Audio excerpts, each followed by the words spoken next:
बहुत समय पहले की बात है। एक गांव में 6 अंधे आदमी रहते थे।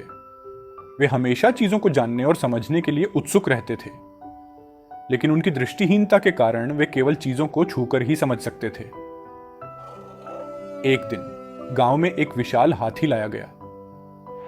गांव के लोग इस हाथी को देखने के लिए इकट्ठा हुए। जब इन अंधे आदमियों को हाथी के आने के बारे में पता चला, तो उन्होंने भी हाथी के पास जाकर उसे छूकर जानने का निर्णय लिया, क्योंकि उन्होंने पहले कभी हाथी को नहीं देखा या महसूस किया था। 6 अंधे आदमी हाथी के पास पहुंचे और उसे छूने लगे, लेकिन चूंकि वे सभी हाथी के अलग अलग हिस्सों को छू रहे थे, इसलिए हाथी के बारे में उनकी समझ अलग अलग बनी। पहले आदमी ने हाथी के पैर को छुआ। पैर मोटा और मजबूत था, इसलिए उसने सोचा कि हाथी एक खंभे जैसा होता है। उसे पूरा विश्वास था कि हाथी का शरीर एक बड़े और मजबूत खंभे के समान है। दूसरे आदमी ने हाथी के कान को छुआ। कान पतला और चौड़ा था, जिसे छूकर उसने निष्कर्ष निकाला कि हाथी एक पंखे की तरह होता है। उसे यह समझ आया कि हाथी का शरीर नरम और बड़ा पंखा है जो हिलता है। तीसरे आदमी ने हाथी की पूंछ को महसूस किया। पूंछ पतली और लंबी थी, और उसे यह महसूस हुआ कि हाथी एक रस्सी के जैसा होता है। वह मानने लगा कि हाथी एक लंबी पतली रस्सी के समान होता है। चौथे आदमी ने हाथी के विशाल पेट को छुआ। उसने इसे एक बड़ी दीवार जैसा महसूस किया और यह निष्कर्ष निकाला कि हाथी एक मजबूत और चौड़ी दीवार की तरह होता है। पांचवें आदमी ने हाथी की सूंड को पकड़ा। सूंड लचीली और मजबूत थी, इसलिए उसने सोचा कि हाथी एक मोटे और मजबूत सांप की तरह होता है। उसकी धारणा थी कि हाथी का शरीर लचीला और घुमावदार होता है। छठे आदमी ने हाथी के लंबे दांतों को छुआ।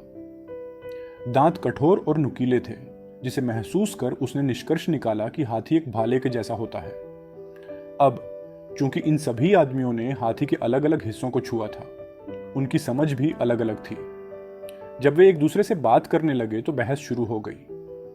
हर आदमी यह दावा कर रहा था कि उसकी धारणा सही है और बाकी सब गलत है। पहला आदमी कह रहा था कि हाथी एक खंभे जैसा है। दूसरा आदमी कह रहा था कि यह पंखे जैसा है। तीसरा कह रहा था कि यह रस्सी जैसा है। और इसी तरह सब अपनी अपनी बातें कह रहे थे। इस बीच वहां से एक बुद्धिमान व्यक्ति गुजर रहा था। उसने अंधे आदमियों की बहस सुनी और हंसते हुए कहा कि तुम सब एक ही चीज को अलग अलग समझ रहे हो। दरअसल तुम सभी ने हाथी के केवल एक हिस्से को छुआ है और उसी के आधार पर अपनी राय बनाई है। लेकिन सच्चाई यह है कि हाथी इन सभी हिस्सों का सम्मिलित रूप है। बुद्धिमान व्यक्ति की बात सुनकर अंधे आदमियों को अपनी गलती का एहसास हुआ। उन्होंने समझा कि उन्होंने केवल हाथी के एक हिस्से को जानकर पूरी सच्चाई का अनुमान लगा लिया था, जबकि सच्चाई इससे कहीं अधिक जटिल थी। यह कहानी हमें सिखाती है कि हम अक्सर चीजों को अपने सीमित अनुभव और दृष्टिकोण से समझने की कोशिश करते हैं, लेकिन सच्चाई हमेशा पूरी तस्वीर में छिपी होती है।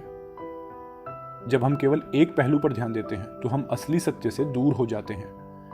इसीलिए यह जरूरी है कि हम किसी भी समस्या या स्थिति को सभी दृष्टिकोणों से समझने की कोशिश करें, ताकि सच्चाई को पूरी तरह से समझा जा सके।